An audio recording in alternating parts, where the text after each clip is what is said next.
Si vous n'avez pas essayé le Freelander 2 de Land Rover depuis un certain temps, vous pourriez ne pas le reconnaître.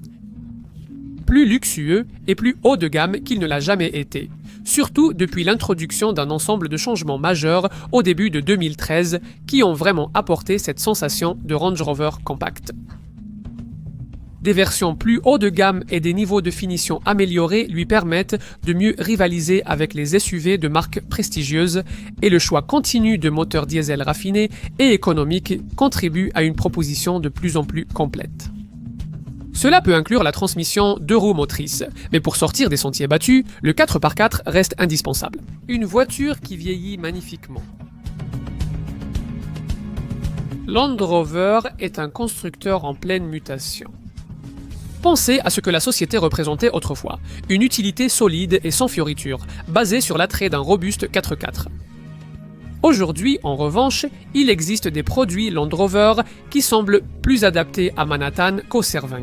Et avec les derniers Range Rover qui montent nettement en gamme, la gamme complète de la marque s'étend désormais sur plus de 100 000 livres, du bas jusqu'au haut de la gamme. Cela laisse-t-il le modèle d'entrée de gamme de la marque, le Freelander 2, un peu désavantagé? Pas du tout. Cette deuxième génération de Freelander remonte à 2006, lorsqu'elle a été lancée pour affronter une multitude de concurrents, principalement japonais. C'est ce qu'il a fait, s'imposant parmi les meilleurs du segment des SUV compacts, imbattable en tout terrain et redoutable aussi sur route, surtout après l'introduction d'un système stop-start efficace en 2009. Même ainsi, dès 2010, les versions moins chères de cette voiture perdèrent des ventes au profit de faux tout-terrain, issus de la catégorie des crossovers comme le Qashqai, tandis que les modèles haut de gamme étaient menacés par des SUV compacts toujours plus luxueux et coûteux de BMW, Volvo et Audi. Land Rover a réagi avec une mise à jour du style, une option 2 roues motrices et une version haut de gamme SD de 190 chevaux du célèbre moteur diesel 2 litres. À ce stade, seuls les moteurs essence étaient proposés. Ce n'était pas tout à fait suffisant. Le Freelander manquait encore de la finition soignée de certains de ses rivaux allemands prestigieux. Ce ressenti de Range Rover pour le monde réel que les brochures promettaient. Alors Solihull a réessayé et, début 2013, une version au ressenti plus haut de gamme a été lancée avec quelques retouches de style mineur, des options technologiques clés et un habitacle bien plus élégant, ce qui a suffi à faire la différence. C'est la voiture que nous allons examiner ici. Pourquoi acheter une voiture quand on peut acheter un Freelander? C'est l'un des slogans marketing de Land Rover pour ce modèle et, en effet, être assis plus haut que dans une voiture normale procure une sensation géniale si vous n'y êtes pas habitué, que vous soyez dans un embouteillage en centre-ville ou en pleine campagne. En effet, la position de conduite dominante de ce SUV est l'une des raisons pour lesquelles tant de gens l'apprécient, votre assise offrant une excellente vue sur le capot plat au bord carré. Sous ce capot, tous les modèles sont équipés du moteur turbo-diesel de 2,2 litres d'origine Peugeot-Citroën, qui a été amélioré ces dernières années pour offrir 5% de couple en plus, soit un total de 420 Nm, ce qui est largement suffisant pour permettre une capacité de remorquage freiné utile de 2000 kg. La plupart des acheteurs choisissent alors cette motorisation en version turbo-diesel, 450 chevaux avec boîte manuelle ou automatique à 6 rapports. Mais elle peut aussi être commandée en version SD, 490 chevaux, une variante qui n'est disponible qu'avec une boîte automatique. Même ainsi, ce modèle haut de gamme, c'est la voiture que je conduis ici, parvient tout de même à réduire significativement le temps du 0 à 100 km/h de 10,9 secondes à 8,7 secondes et à augmenter la vitesse maximale de 180 à 190 km/h. C'est pourtant le Freelander turbo-diesel, 4 que la plupart des gens choisiront. Et ici, il existe une option qui, il y a encore quelques années, aurait été impensable sur un produit Land Rover. La transmission 2 roues motrices. Avec 23% du segment européen des SUV compacts, désormais composé de modèles à 2 roues motrices, ce n'était plus un secteur du marché que Land Rover pouvait continuer à ignorer. D'autant plus qu'en l'intégrant, ce véhicule peut rivaliser avec les crossovers de la catégorie Qashqai, qui font semblant d'être des 4x4, ainsi qu'avec les SUV compacts de type RAV, 4 et CR5, conçus pour un usage tout chemin. Mais n'est-ce pas contradictoire d'acheter un tel véhicule sans transmission intégrale? Et le conducteur affirme que non, en soulignant que leur Freelander ID4 à 2 roues motrices possède la même protection sous la caisse, le même protège-carter et la même garde au sol que le modèle à 4 roues motrices. Avec des pneus hiver, vous ne remarquerez peut-être même pas la différence lors d'une vague de froid. La majorité des acheteurs opteront pour la configuration habituelle à 4 roues motrices intelligentes permanentes, qui s'appuie sur un différentiel central Haldex sophistiqué. Ce dernier transmet la puissance principalement aux roues avant, mais peut la rediriger vers l'arrière si besoin. Toutes les versions à 4 roues motrices bénéficient de l'excellent système Terrain Response de Land Rover qui, grâce à un panneau de commande situé derrière le levier de vitesse ici, permet au conducteur de sélectionner un programme de conduite adapté au type de conditions tout-terrain rencontrées par le véhicule. Ce dispositif agit presque comme un expert du tout-terrain assis à vos côtés, sélectionnant le meilleur mode de traction pour chaque type de terrain parmi 4 réglages principaux. Conduite générale, herbe, gravier, neige, boue, ornière et sable. Une fois que vous en avez choisi un, l'électronique de la voiture détermine la meilleure façon de répartir la puissance et de maximiser la traction, détectant l'adhérence là où il n'y en a apparemment pas, et transformant le Freelander 2 en un outil tout-terrain bien plus performant. Une touche agréable est un panneau d'affichage avec un schéma montrant l'angle de braquage des roues avant. Utile si vous vous êtes désorienté sur une piste vraiment boueuse. Il n'y a toujours pas de boîte de transfert à gamme courte, ce qui pourrait éliminer ce Land Rover de la liste de ceux qui veulent quelque chose de vraiment robuste et costaud, mais il est toujours vrai de dire qu'aucune autre voiture de cette catégorie ne peut rivaliser avec les capacités tout-terrain de celle-ci. La garde au sol est de 210 mm, ce qui explique en partie pourquoi cette voiture peut traverser plus d'un demi-mètre d'eau, tandis que l'angle d'attaque de 31 degrés, l'angle ventral de 23 degrés et l'angle de sortie de 34 degrés sont tous excellents. Si vous comptez tester cela, vous apprécierez le système sophistiqué de contrôle de relâchement en pente, une évolution logique de l'ancien système de contrôle de descente pour aborder les pentes raides et glissantes. Pas trop de changements ont été apportés à l'apparence de ce Freelander post-2012, mais il n'y en avait pas vraiment besoin, car la voiture avait déjà bénéficié d'un restylage assez important début 2011, qui lui avait offert une face avant plus élégante avec une calandre et des phares redessinés, ainsi que des rétroviseurs plus grands. Malgré cela, les designers ont tout de même réussi à apporter quelques ajustements supplémentaires ici, en restylant une nouvelle fois les phares et en les dotant de la toute dernière technologie Xenon LED. Il y a un nouveau graphisme signature pour les feux de jour à l'avant, tandis que la calandre et les entourages des antibrouillards reçoivent une finition brillante. On note également des modifications de peinture sur le contour de la calandre, les barres d'insertion et une prise d'air sur l'aile pour harmoniser les différents éléments. Des jantes, alliages saisissantes, des feux arrière revisités et une gamme de couleurs de peinture accrocheuse complètent les améliorations. C'est toutefois à l'intérieur que les mises à jour de cette voiture sont les plus flagrantes. Les précédents modèles de Freelander 2 étaient, comment dire, un peu Fisher-Price à l'intérieur. Les gros boutons et molettes caoutchoutés des anciens modèles étaient très durables et faciles à utiliser, mais ils ne donnaient pas à l'habitacle l'aspect haut de gamme que l'on retrouvait chez les SUV concurrents de BMW ou Audi, les voitures que Land Rover voulait cibler. D'où les améliorations apportées ici pour créer le genre d'intérieur que, pour être franc, cette voiture aurait toujours dû avoir. Il y a une toute nouvelle console centrale qui correspond bien mieux au thème du mini Range Rover que Solihull tient tant à créer, dominée par le même type d'écran tactile couleur de 7 pouces utilisé dans les modèles plus grands de la marque pour la gestion de l'audio et du téléphone.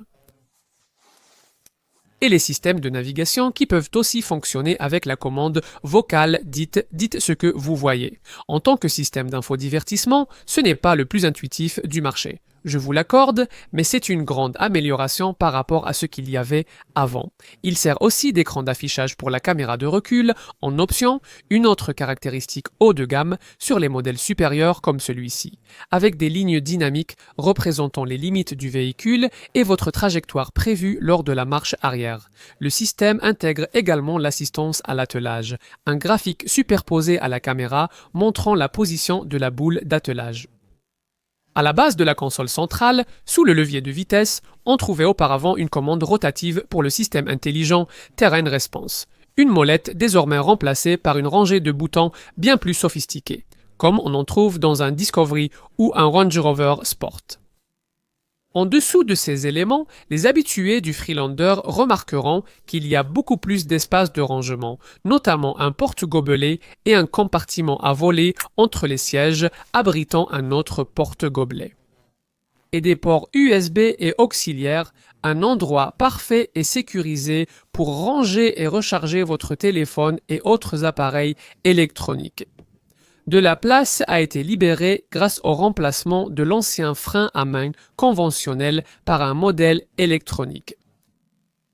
Il y a d'autres changements, comme un système de démarrage sans clé à bouton poussoir par exemple, plus besoin de clés, et des améliorations se trouvent aussi devant vous avec le volant à 4 branches gainées de cuir.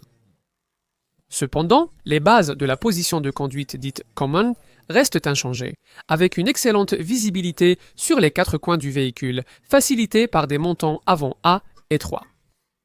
Les cadrans devant vous, dans le nouveau combiné d'instruments nets, sont bien plus du genre de ce que vous vous attendez à voir dans un petit SUV haut de gamme. Les principaux compteurs sont séparés par un écran de 5 pouces affichant les informations principales du véhicule, comme la température et le niveau de carburant, la position des vitesses et le mode de réponse au terrain choisi. L'espace à l'arrière est dans la moyenne selon les standards actuels du segment des SUV compacts, ce qui signifie que 2 personnes seront à l'aise, mais que 3 adultes corpulents seront certainement un peu à l'étroit sur la banquette arrière, sauf pour de courts trajets. Cela dit, c'est aussi vrai pour la plupart des concurrents. Là où le Freelander marque des points, c'est grâce à ce que les concepteurs appellent des sièges en gradin, qui placent cette banquette arrière et les passagers arrière 50 mm plus haut que les personnes à l'avant, afin d'offrir une meilleure vue sur la route.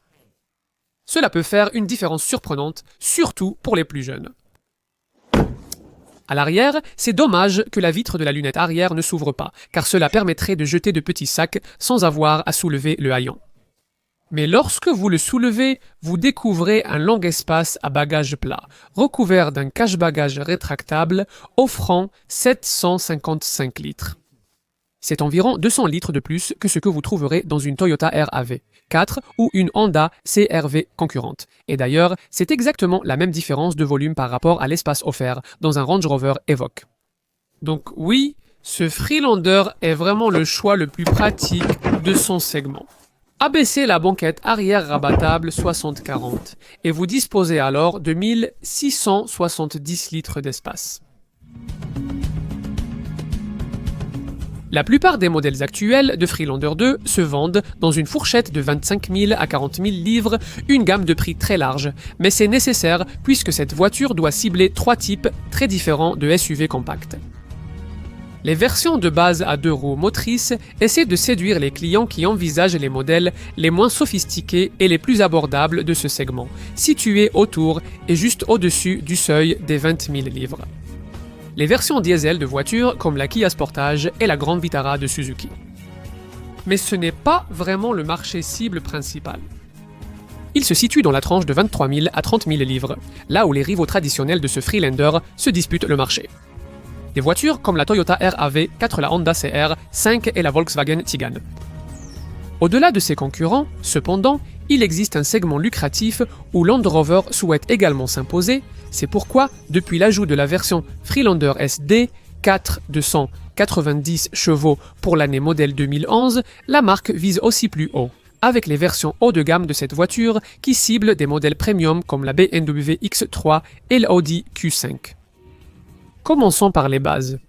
La marque Land Rover fabrique désormais deux modèles compacts, ce Freelander 2 et le Range Rover Evoque, tous deux utilisant essentiellement les mêmes moteurs diesel, turbo-diesel 4 et SD 4 de 2 litres.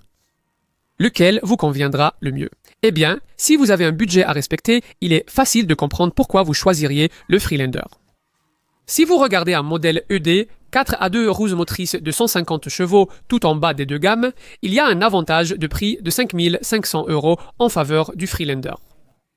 Savoir si vous achèteriez un Freelander SD, 4 haut de gamme de 190 chevaux proposé uniquement en automatique comme celui-ci, plutôt qu'un Evoque SD 4 automatique aux spécifications comparables et mécaniquement similaires, est une décision plus difficile. La différence de prix se réduit à environ 3000 livres.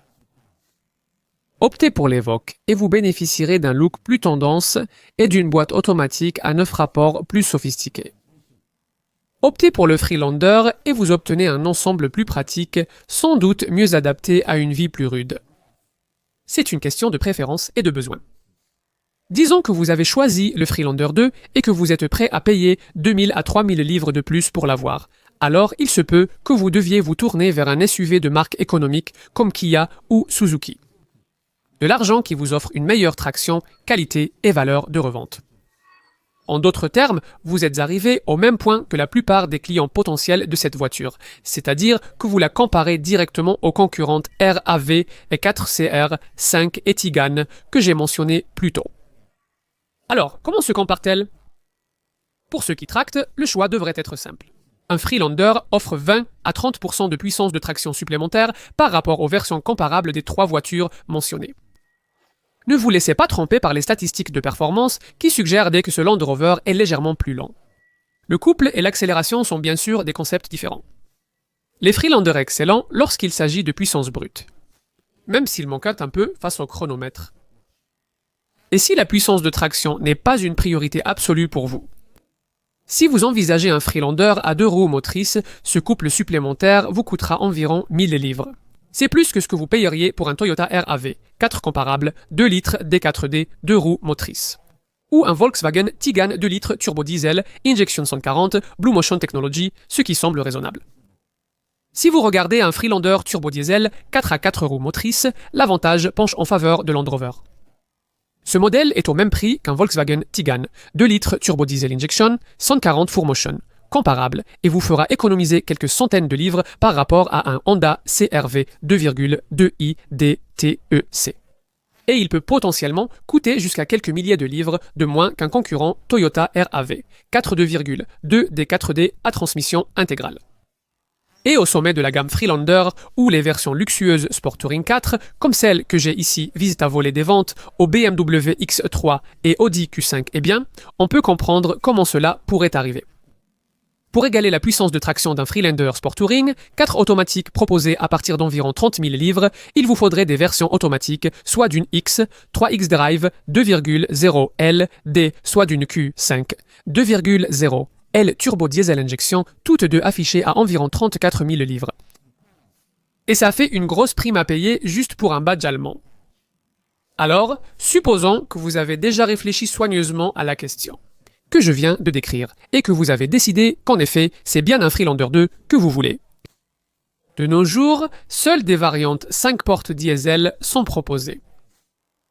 Vous commencerez par regarder les modèles de 150 chevaux, et votre première décision ici sera de savoir si vous payez la prime de 800 livres nécessaire pour obtenir une voiture à 4 roues motrices, plutôt qu'une version aide-four à 2 roues motrices. Vous devez avoir la transmission intégrale pour avoir la possibilité de payer encore 1500 livres pour la boîte automatique Command Shift à 6 vitesses. Et si vous regardez alors un modèle TD4 automatique, vous pourriez aussi envisager de trouver un modèle avec une prime d'environ 1000 livres. Pour obtenir un peu plus de puissance avec la version SD, 4 automatiques uniquement, que j'ai essayé ici. Passons à la configuration standard. Qu'obtenez-vous?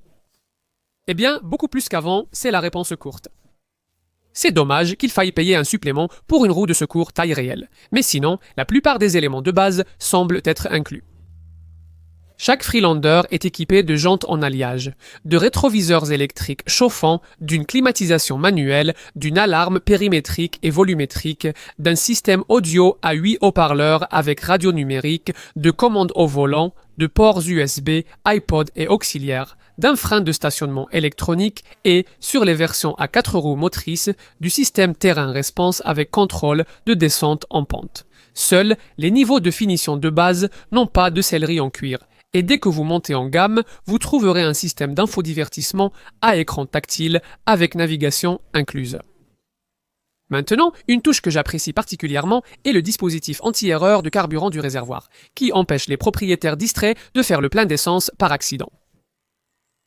Les équipements de sécurité comprennent 7 airbags, dont un airbag pour les genoux du conducteur. Et c'est l'une des raisons pour lesquelles cette voiture a obtenu les 5 étoiles au test de sécurité des passagers Euro New Car Assessment Programme. Et, bien sûr, vous bénéficiez de toute la panoplie d'aides électroniques pour espérer ne jamais avoir à les utiliser.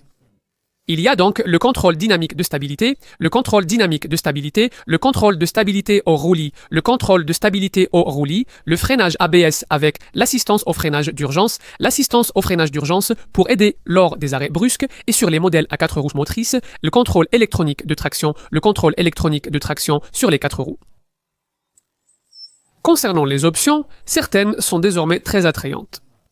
Prenez le système audio haut de gamme Meridian, proposé soit avec 11 haut-parleurs et 380 watts, soit, comme ici, avec 17 haut-parleurs, le son surround et une puissance impressionnante de 825 watts. Vous pouvez aussi choisir un toit ouvrant panoramique et des phares xénon automatiques avec réglage du niveau des phares. Bien sûr, discutez avec votre concessionnaire des options pratiques habituelles. Des accessoires tels que barre de toit, coffre, porte-vélo, marchepied, protection de zone de chargement et barre de remorquage. Mon option préférée est probablement la glacière ou le compartiment chauffant dans l'accoudoir central arrière, idéal pour les pique-niques. Aujourd'hui, cette voiture propose un coût de possession très différent de celui qu'elle offrait lors de son lancement initial. Les versions à moteur essence gourmande ne sont plus proposées ici depuis 2008. Un an auparavant, un système stop-start efficace a été introduit pour couper le moteur lorsqu'il n'était pas nécessaire, coincé dans la circulation ou à l'arrêt au feu, ce qui a permis de rendre les modèles diesel encore plus propres. En 2010, l'annonce d'un modèle ED-Four à 2 roues motrices a apporté encore plus d'améliorations en termes d'économie pour ceux qui ne se soucient pas du tout-terrain.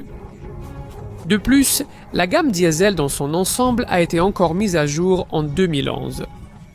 Lorsque les filtres à particules diesel de série ont réduit les particules de 80%.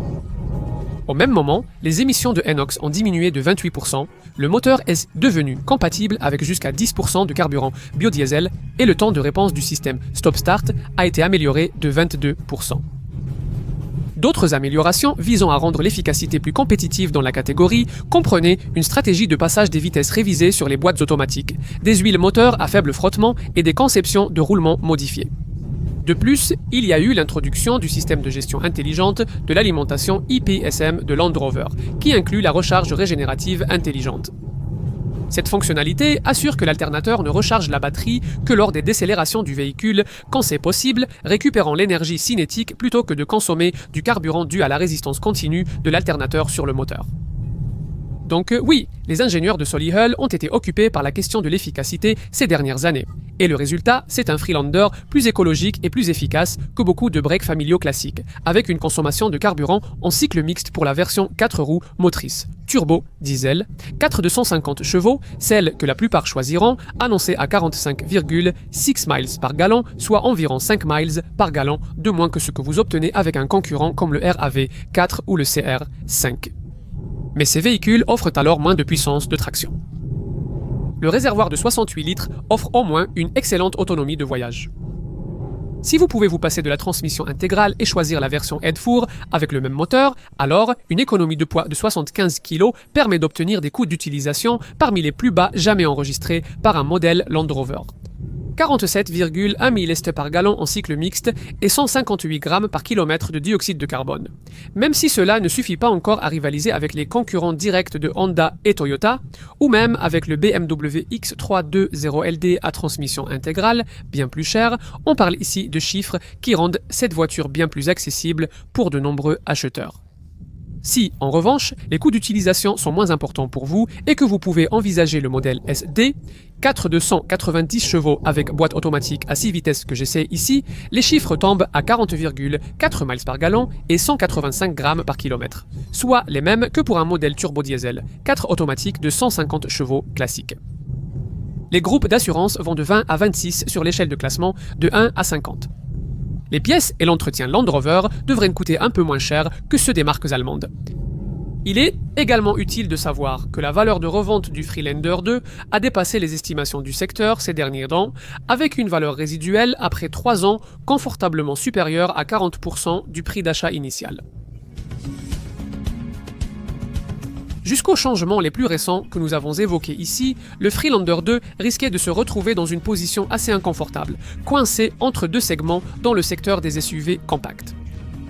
Les premières versions de cette voiture peinaient à attirer les acheteurs des modèles crossover de la catégorie Qashqai, et n'étaient pas vraiment assez luxueuses ou puissantes pour rivaliser efficacement avec les SUV des marques allemandes prestigieuses. De plus, ces derniers temps, ils ont dû faire face à la concurrence directe de modèles beaucoup plus récents, comme le Honda CR5 et le Toyota RAV4. Tout cela a nécessité une grande évolution du Freelander 2 au cours des dernières années, avec l'ajout d'une option 2 roues motrices, d'un moteur Sport Touring 4 plus puissant et d'équipements supplémentaires, ce qui a donné la voiture nettement améliorée que nous avons testée. Bien entendu, il garde toutes les qualités classiques de ce modèle. C'est la voiture la plus pratique de sa catégorie, avec le plus grand volume de coffre. Son moteur offre la meilleure puissance de traction, ce qui le rend idéal pour ceux qui ont besoin de tracter. Et comme auparavant, cela reste un bien meilleur choix que ses concurrents si vous comptez sortir des sentiers battus régulièrement. De plus, il est fièrement conçu et fabriqué en Grande-Bretagne. Alors, et si vous pouviez avoir tout cela avec une sensation plus haut de gamme, du genre de ce à quoi vous vous attendriez, disons, d'un BMW X3 ou d'un Audi Q5 bien moins performant? Eh bien, c'est ce que Land Rover a essayé d'offrir avec cette version révisée après 2012. Et il a presque réussi à le faire. Cette voiture n'est toujours pas aussi spéciale à l'intérieur que quelque chose de teutonique, et elle ne sera pas aussi agile non plus, mais elle est plus abordable, plus pratique et plus performante qu'une BMW ou une Audi, tout en donnant une impression supérieure à une Toyota RAV4 ou une Honda CR, 5 de prix comparables. Ainsi, ce véhicule très performant comblera un plus grand éventail de propriétaires que jamais. La plupart des clients, bien sûr, ne testeront pas sa profondeur de passage à gué, ni n'essaieront de le sortir d'un bain de boue avec une seule roue en traction. Mais rassurez-vous, c'est exactement pour cela que ce modèle a été conçu. Mais il est important de noter qu'il ne se définit plus uniquement par cette capacité. À la place, c'est un design qui, aujourd'hui plus que jamais, définit vraiment ce que devrait être une voiture de ce genre. Un Range Rover pour le monde réel.